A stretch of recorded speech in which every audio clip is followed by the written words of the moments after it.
The family of a 16-year-old shot and killed by a San Diego police officer earlier this year agreed to a historic settlement with the city.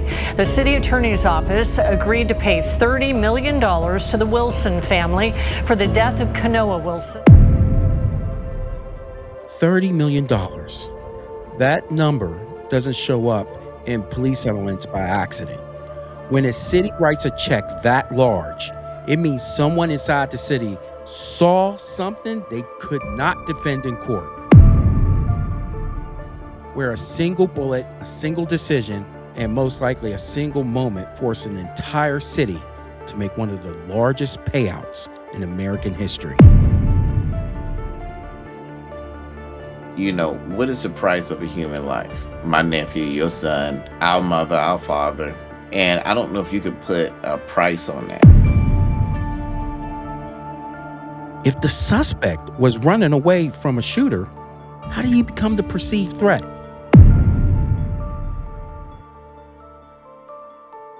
I don't know of any agency that's ever trained anyone to say, when you hear shots fired or someone runs around the corner, start shooting.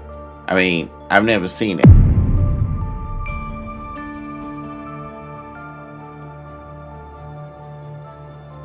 I fear for law enforcement because the way they're looked at, the way they're handled, it causes them to hesitate a lot. And if they hesitate, they stand a chance of losing their lives, or they break its own ceiling from a previous settlement. What we've seen here is a city, this has pushed the national settlement scale into new territory.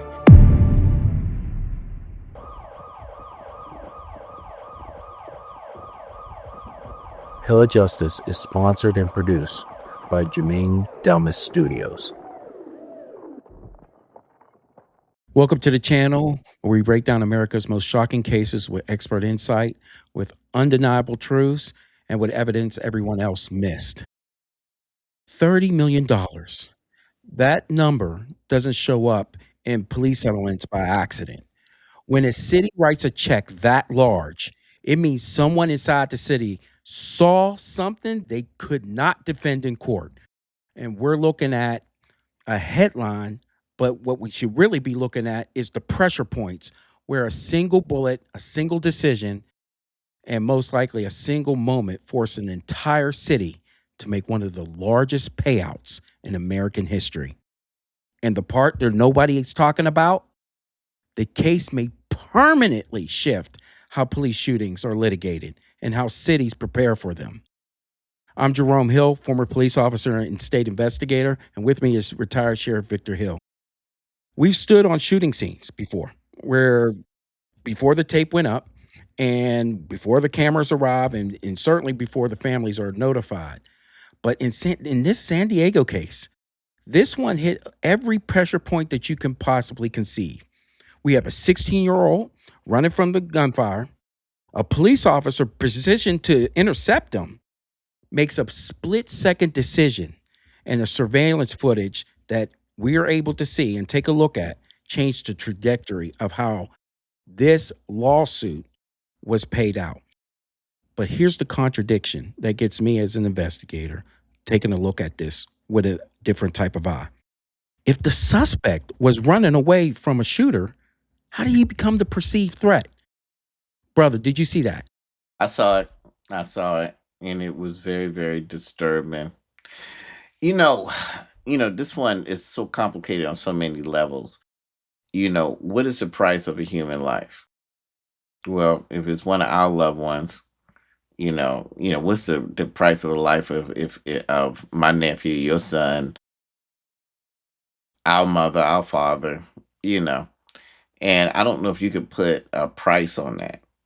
So, there's going to be those out there that's going to talk about, well, I think it's too high. And some people are going to say they think it's too low. And some people are going to say they think it's just right. I don't know what the price of a human life taken unjustly is. And I wouldn't want to be the one to say, well, I think it's valued at this or that or the other. One thing we know for sure, I do agree that it's a case that needs to be settled. I don't see any way that you could go to court and defend that. Now, there's something else that's very interesting. The officer hasn't been charged, or maybe has yet to be charged. And, I've got split feelings on that as well, too, because, you know, I don't see murder and I don't see manslaughter. Uh, Murder is malice of forethought. He had the intent on killing somebody. Manslaughter is you kill someone in the heat of passion. A good example would be uh, a man or woman comes home and catches a significant other involved in an affair, and in that moment they become so emotional, they take a life. They weren't planning it, but the emotions overcame them. I don't think either of that exists here. What I do think exists here, though, is fear. The type of fear where he probably shouldn't have that job. Uh, I'm not saying, and a lot of times in cases like that, the appropriate charge is involuntary manslaughter, where your negligence or something caused you to do something. I think we've talked about mental health with officers. We've talked about stress with officers. There's obviously an officer that has a high stress level that he could not manage. And in a real bad situation under fear, he overreacts and he panics. The shot scared him. I'm surprised he ran towards it instead of away from it, because we've seen officers. I had a situation like that where officers actually ran away from it and I had to terminate them. But the minute a person started running, the first thing came to his mind is to start shooting. And that's an overload of fear. Yeah. And I can't say that prison is appropriate necessarily, but I know he doesn't need to have that job. Right. But go ahead. Yeah, so let's talk about what precipitated all this. So we're looking at January 28th, 2025, downtown San Diego. It's at a train station at night. The video shows the shooter firing at a 16-year-old boy by the name of Canoa Wilson. Wilson starts running away. You can see the muzzle fire on the tape. So he's not running towards the shooter. He's running away from the shooter. He's running away. He's screaming for help as he's running away. He keeps on looking back to see how close this guy's to him. And so he runs towards what he believes is safety. Perpendicular to him, as he's coming across the building sight line, is the police officer. What the officer Daniel Gold does that after that point in time is inexcusable. You're talking about he doesn't offer an audible warning. You can tell when somebody's run away from something that he wasn't even running towards the officer. He was running across him. And so there was no verbal warnings whatsoever. And thus, he looks at him. He's running so fast. When he pulls out his gun, he shoots him in his back. Indefensible. That was a back wound. It was fatal. It was over. Yeah. I don't disagree with that. Let me ask you a question. I looked at that video, but you said something interesting I may have missed. You say you saw muzzle flash in the video? Yes. So there was muzzle flash in the video of the 16-year-old boy who is the victim of this case. He confronts two other individuals. They pull out a gun and start trying to shoot at him. And you'll see that in the train station. Okay, I got you. But not muzzle flash in the officer's body cam. No. Nothing like that. I just want to make sure of that. Yeah. You wouldn't see that. So let me tell you this. Here's one thing. This is stress. This is mental health. There's all kind of stuff involved that I think we got to be real careful when we start choosing police officers or whatever. But you got a guy. He hears shot fire. He's overloading his sensory stuff. He's moving fast, and he's thinking and moving too fast, no doubt. And this is a hard thing to train officers to do. That even when things are chaotic, to slow down and think for a second and maybe pause. Sometimes, people think that you're supposed to run to a situation real fast. And I'm not saying you're not supposed to, but at some point you may have to kind of slow down and assess exactly what you're running to and make sure you know what's what. So you can take stuff up to a certain speed, but you also got to know how to slow down that speed so you can figure out what's going on. And that obviously didn't happen in this case. Again, he overreacted. Now, here's where things get tricky at. Mens rea, and that's a legal term for intent. And if he's fortunate, someone will sit and look at intent. If he's in a political situation, no one cares about intent. Ask me how I know. But what was his intent? Now, he's clearly wrong. It's clearly unjustifiable. But when you look at situations like this from a criminal aspect, you got to look, was there willful intent to commit a crime? Or was it somebody that's scared and overreacted? And that doesn't mean that he is supposed to be absolved of any responsibility at all. But we got to look at the intent. And that's something that's not looked at a whole lot of times. I personally have been a victim of that, where there's obviously no intent, but you got folks wanting to prosecute me anyway. I would never want to do that to anybody else. So I Right. always look at intent. Now, is he wrong? Yes. Did he overreact? Yes. It's one of the most craziest things I ever seen. He don't need to be carrying a gun and badge and dealing with situations like that. I don't think there's no way he could at this point. I don't think his agency or the public would entrust him with that type of responsibility again, knowing that he could get scared and just start shooting. So You know who that wouldn't we know. either? Who? San Diego's risk management team. They I agree. knew a jury would see that what the camera saw, right? Right. And thus, this is where our training kicks in, and the things that we went through in our lives and our careers. So every settlement has a pressure curve where we call it somewhat like liability escalation. So these are the factors that can escalate these type of payouts. Video evidence is one of them, especially if it contradicts the officer's rationale and it's saying, hey, guess what? I didn't do that. Oh, on the tape, yes, you did. The victim is a minor. Escalate. That's what you got right there. You got shots that are fired without any type of clear verbal warning. You don't always need to, given the circumstances, but this is one of the things that will up that settlement. You have a back wound, more importantly, right behind you. That's going to be bad times right there. You got the racial components that are involved with it. And then you got to put into the factor here, the city's previous settlements and what they had to deal with, whether it was a consent decree, was there other shootings similar to this nature? And then, of course, you're looking at the officer's decision. This is everything that bumps those type of awards to families. And this has set a record. If you remember, George Floyd's family received a $27 million payout. I Yes. believe Breonna Taylor received a $10 million payout. Yes. This was $30 million. And and I know that changes police departments. It changes what sheriffs think about what to tell their deputies on how to handle certain matters. It just changes law enforcement when you get into those territories, unless you feel otherwise. First of all, I don't know. There are some situations that are very questionable where, okay, you're training officers to do things, and then when they do it, then all of a sudden you want to charge them criminally and do whatever. And we've seen that, and I've been a victim of that. But I don't know of any agency that's ever trained anyone to say, when you hear shots fired or someone runs around the corner, start shooting. I mean, I've never seen that. Now, it's a very hairy situation, and I think it's one that a lot of training is going to have to come out of, because it's a very interesting situation. You hear shots fired, a guy runs around the corner.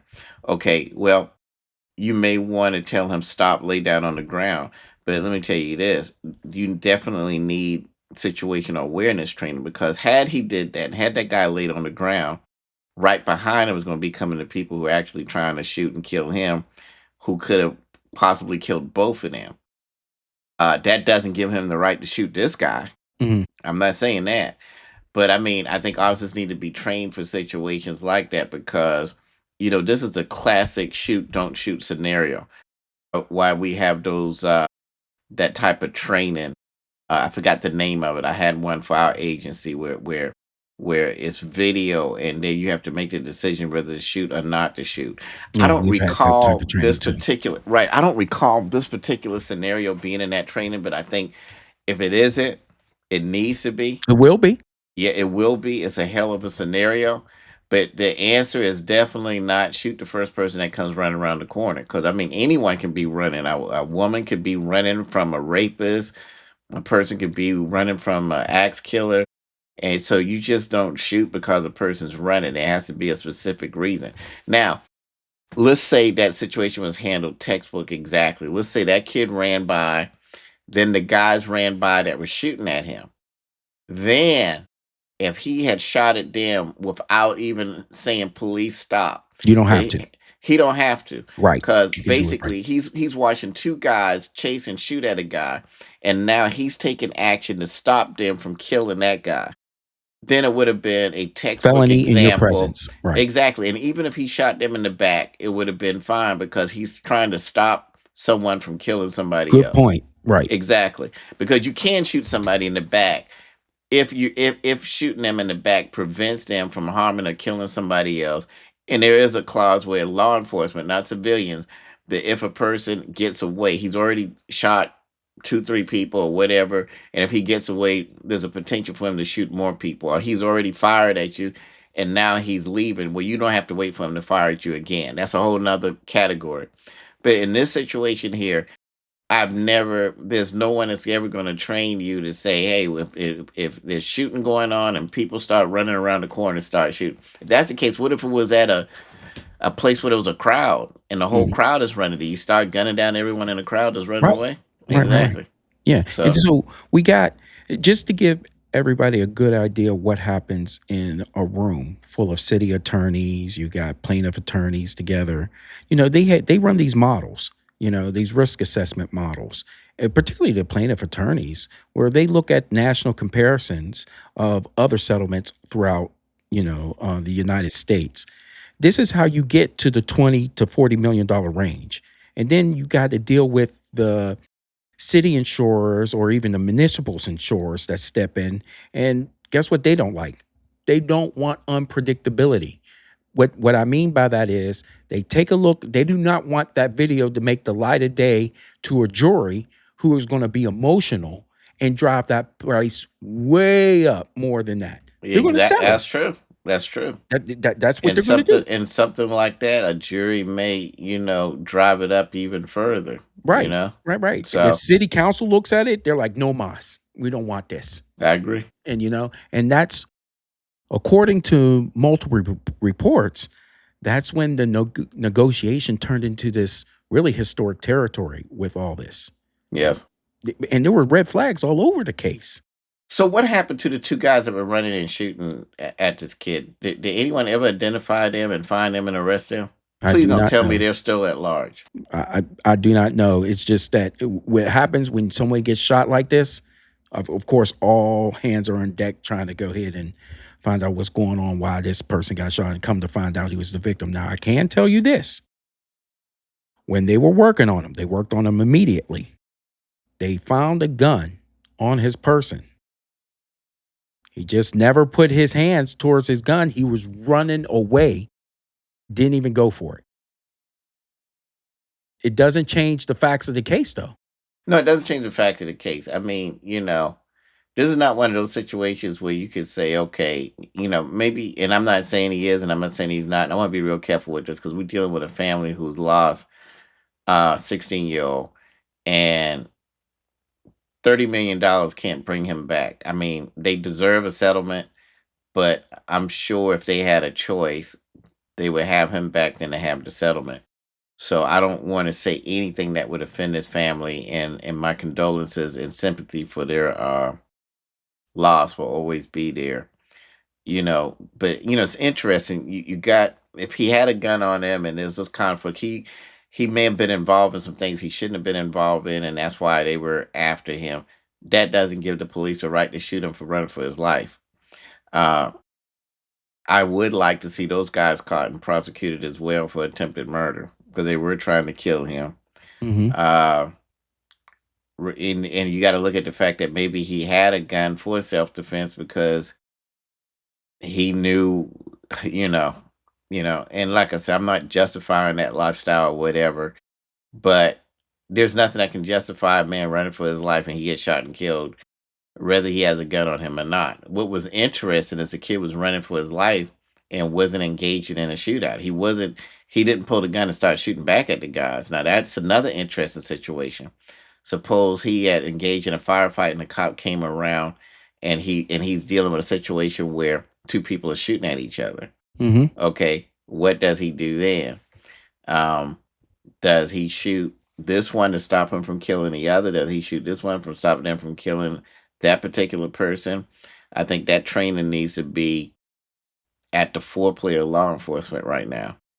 And I think it will, because if you take a look at this, here's the part where most people will miss, but we're not going to miss this.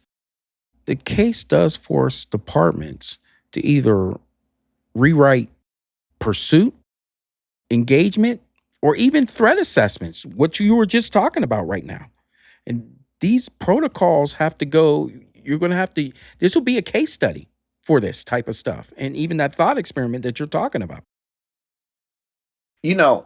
Most of the time, in a lot of these shootings, I fear for law enforcement because the way they're looked at, the way they're handled, it causes them to hesitate a lot. And if they hesitate, they stand a chance of losing their lives, or they stand a chance of not acting fast enough to save somebody else's life. This is not this case here. This doesn't fall under that. This is a very, very unique situation here, because this is the actual situation where training and common sense should say, okay, let me see what I'm dealing with before I pull this trigger. But yeah, Yeah. you're right about that. But here's the problem. This is a knee-jerk reaction type of country. Somebody's going to look at that. Some department's going to look at that and saying, hey, guess what? We got to do better. Because of why? The money dictates. I That agree. settlement will dictate how police departments look at their use of force cases. Now, but doing better can't be throwing the baby out with the bathwater. Doing better needs to be training on how to respond to a situation like that, but not, a lot of times what happens in these situations is the baby's thrown out with the bathwater. So it's kind of like, okay, well, we had a chase. It resulted in an accident. Well, I tell you what, we're just not chasing anybody anymore. Okay. That doesn't work, because a lot of these people that were able to get away end up killing people or doing horrendous things that if the police would have chased them and stopped them, it wouldn't happen. So there's this balance where, okay, we don't want to just go out there and chase everybody for everything and have a disregard for human life. But at the same time, we just can't allow people to rape, rob, and murder. And once they get in a car, hey, okay, well, you're good. We'll just have to try and catch you on foot one day. That doesn't work either. This situation is kind of unique because there is no situation where you just start shooting at someone because they're running and you hear gunfire. But there are people who lead in fear. There are a lot of administrators that when anything bad happens, the first thing coming to their mind is not a real solution with real training that's a balance. The first thing is, well, we're just not going to do anything at all. And that can be just as dangerous or more dangerous than overreacting like this. I could tell Matter of you. fact, that is a form of overreacting. I know That's of what a I'm saying. county. Yeah, I know of a county here in Atlanta where they tased a guy and the guy died, and they took all the tasers away from the officers. Well, the shooting started going up. Officer-involved shooting started going up because they didn't have a middle ground. So eventually they had to give the tasers back. It was an overreaction. So we already have an overreaction from this officer. We just got to hope that the reaction from law enforcement officials is not an overreaction to that, but something that's balanced that will stop this from happening again, but also not take away or hamper officers from doing their job. Yeah. And, My point is, we're in the $30 million range. It will. It will. Because people are going to have, I could see right now, we're going to have problems with slower trigger to engagement training. You're going to see that. You're going to see increased penalties for firing without a clear threat And when I'm talking about that is particularly with your empty hands, I mean, people are going to get fired left and right, or they're just going to take these hideous, hideous hits on the civil end of this, because they're going to go ahead and put these in what? They're going to put these in manuals, our police manuals. And this is going Yeah. to be a part of policy. And this is where we're going to go ahead and start getting into people getting crushed. And this was even the most dangerous part of the case for the city, truthfully, because the juries in these cities, they're already skeptical about the police narratives that goes on with video statements, because it contradicts one another. So now you have a teen victim. He's 16 years old. Tell you something Goes up. that fascinates me about this. It's the politics. And let me tell you why. A lot of it is who is the person and who's in charge. Okay. And I think this is a time where we can do an example. Like if you take the infamous situation I was involved in, no one was killed, no one was injured. Um, and this video of a nurse checking the person while they're in restraints, where there was an immediate, okay, we have to prosecute, you have to go to prison or whatever. You got a situation here where a person has been gunned down, shot in the back, he's running from something. The officer is on administrative leave for administrative work with pay, my understanding. Right. There's no rush to, hey, let's prosecute him, let's send him to prison. I'm not saying there should be. Mhm. And I'm not saying they shouldn't be. I mean, there's a lot going on here. So I'm not saying that somebody should be prosecuted and sent to prison because I was unjustly sent there. I'm not that type of person that, hey, what happened to me, I hope it happened to someone else. We're not doing that. But it's very interesting to me how um, it depends on who the person is and who the prosecutor is or whatever, because they're not being heavy-handed with this guy, and he actually killed somebody. And then we see situations not just like mine. No one's killed, no one's injured, and it's just very heavy hand. We got to do something. We got to do something now. Now we know what it's all about, but with the amount of politics that's out there now and the scrutiny of the media, it's fascinating to me that this guy is still on the job. No one's prosecuting him. No one's threatening to prosecute him. I'm not saying he should be prosecuted. But it's very interesting how that's being handled. And, politics is different in every county.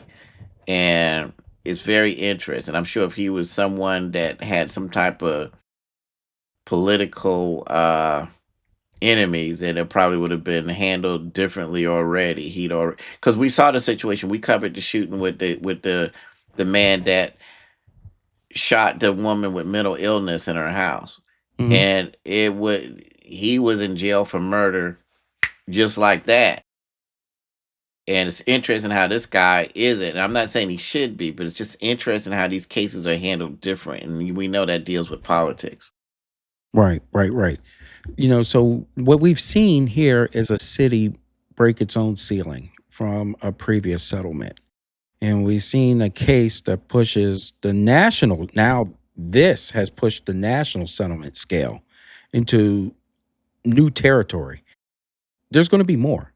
And I agree. And since we've seen what happens when the video evidence and you got legal pressure colliding together, but here's what's going to keep investigators awake at night. If this case is the new standard, what happens when the next shooting has clearer footage, maybe younger victims? We don't want to see that. Maybe multiple angles, or a detail we haven't even thought of just yet. It's going to be explosive. We're looking at a precipice of law enforcement taking and maybe being redefined because of these I think we legal already hits. seen it. And it's one thing that I don't want to go over people's heads. Okay. A lot of times when you don't, we got a situation like that in my county here in Clayton County, where two deputies, after I was sheriff, allegedly beat a guy in a restraint chair and beat him unconscious. There's a whole lot of stuff. Well, he got a pretty large, not as large as this, but he got a $5 million settlement. Those deputies were never prosecuted. and it's probably the highest settlement I've ever seen in the history of my county. So we got to look at this. Is it the higher the settlement, no prosecution? Because interesting, this officer hasn't been prosecuted. Because most prosecutors will prosecute. Okay, hey, I don't like the optics. We're prosecuting just to say something. But you got a high settlement and no prosecution. Same thing happened here in Clayton County. A guy beaten, and then you got a situation like mine where no one's beaten, no one's touched, nothing happens, and yet, okay, well, we got to move to prosecution. But you got to wonder what the politics here is. Part of the reason why there's no prosecution is because the number is so high, and then they get the family to agree, well, hey, if we pay you this certain amount, would you be okay with us not prosecuting the officer? Because what little I'm seeing, I'm not seeing any pressure or anything about why is this guy not prosecuted. And I'm not saying I want him to be prosecuted, but it's very interesting in cases like this, and cases like the one we got here in my county where we don't even know who these deputies are. But obviously it happened or something happened or the county wouldn't have given him $5 million.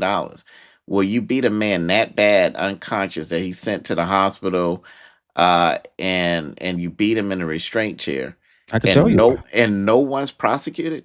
I can tell you why. Tell me why. The footage. You got to have footage. This was footage.